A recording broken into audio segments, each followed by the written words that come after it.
Hello, Formula One fans. Welcome to the show. You are in paddock headquarters. This is the big Belgian Grand Prix post-race show. Let's talk about it. Now, before we get started on a couple highlights from the race, I just want to emphasize that we are going into the summer break, 3 weeks with no races, but I am going to be posting regularly, talking about breaking news, whatever may be happening in Formula One, analyzing. Maybe we'll give some mid-season grades to the teams and drivers. So make sure you follow, like, and subscribe. I'm dropping all things Formula One on the regular. Now, to the race itself. Max Verstappen does take the victory. He starts from P6. It does not matter. He ends up smoking the entire competition, including his teammate. But for Max, Checo would have had a great weekend. Checo did good. He hit that podium. He came in second where he really was kind of expected to finish, either first or second, and he did his job. He got into the podium. He finished second. Red Bull has a 1-2 weekend. They're really just on an incredible roll.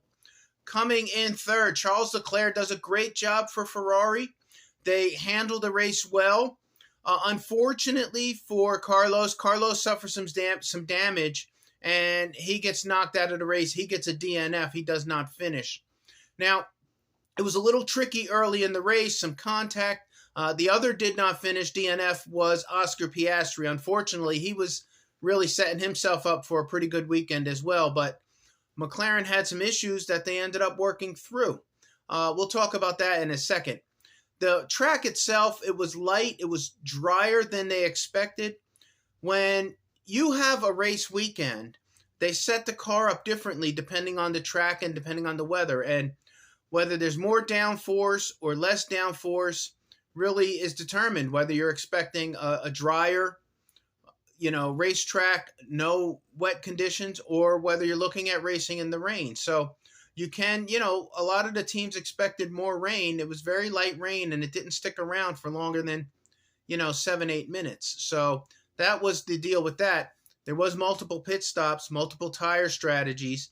Ultimately, Lewis Hamilton, who does come in fourth behind Charles, he doesn't get the podium, but Lewis grabs fastest lap at the end of the race. So that being said, good job for Ferrari. I think they're salvaging the season. They're in a good position to try and start well the second half.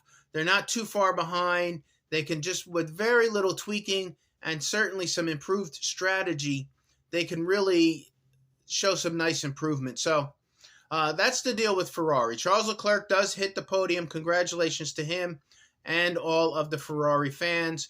Lewis Hamilton comes in fourth. Good weekend for Mercedes. They're right there. They're not 1-2, but they're typically 3, 4, 5, and they're maintaining their position in the standings. So Lewis Hamilton comes in fourth. George Russell comes in sixth. Not a bad week for Mercedes. Could it be better? Of course.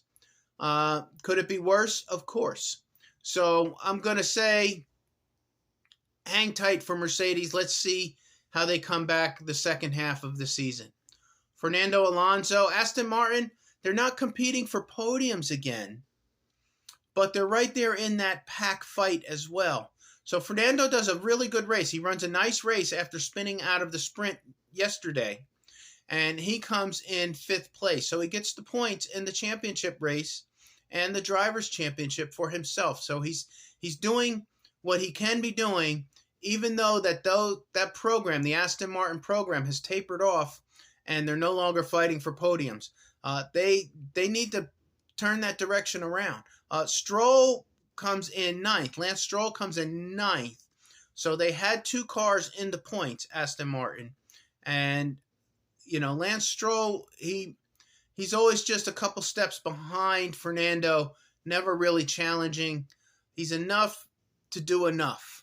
I think there should be expectations more from that second car, but unfortunately, it's a team effort, and the car itself seems to be tapering off. So I don't know how much you can hit Lance Stroll for that. But nevertheless, Fernando Alonso comes in fifth. George Russell comes in sixth. And Lando Norris with an incredible drive.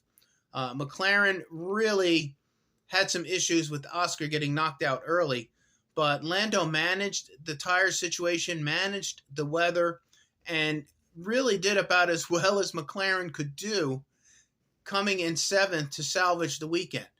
He really is an incredible driver, and I can see why Lando is so popular.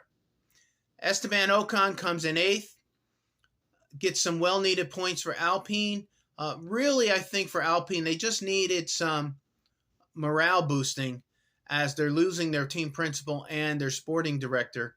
And we'll see what happens. Any news over the break, of course, I'm going to report on it. But Alpine Renault, not bad. Pierre Gasly getting the podium yesterday, third place in the sprint. Esteban Ocon finishing in the points, eighth. Not as good as it should have been, but considering everything they're going through, not bad at all. Not bad at all. Ocon was really great with the overtaking. He fought an aggressive race. It was fun to watch. There was a lot of overtaking in this race. A lot of strategy, a lot of decision making. Very, very fun race to watch. It was definitely a fun race to watch, especially considering I'm glad it was a little bit dry.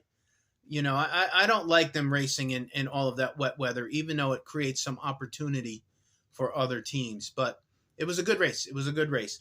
Finally, we talked about Lance Stroll coming in ninth.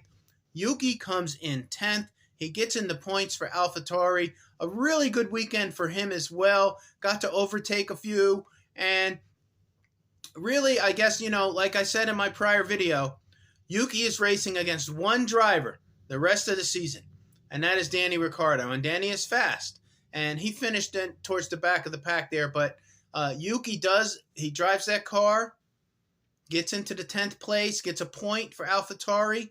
And not bad. Not bad. So congratulations to Yuki for managing the car and the situation and earning a point for the second half, closing out the first half before we head into the second half. So that's what we're up against. It was a good race. Some of the races are not as great as others. I love Formula One. I love all the drivers, even the drivers I hate. I love all the teams. But we're heading into the break, and I just like to see racing. And this was one, the ultimate compliment is I would have loved to see more. So I would have loved to see another 5, 6, 7 laps on this race. I know it's not practical, but that's my gauge of whether I really enjoyed the Formula One race or not. So good job for the first half. Listen, this is Paddock Headquarters. I drop videos all the time, every day. Make sure you follow, like, and subscribe. We'll continue talking about Formula One. Make sure you give me some comments, what you think about the first half, what you think about your drivers, and we'll talk about it as we prepare for the second half of the season. Thank you for watching. Paddock Headquarters out.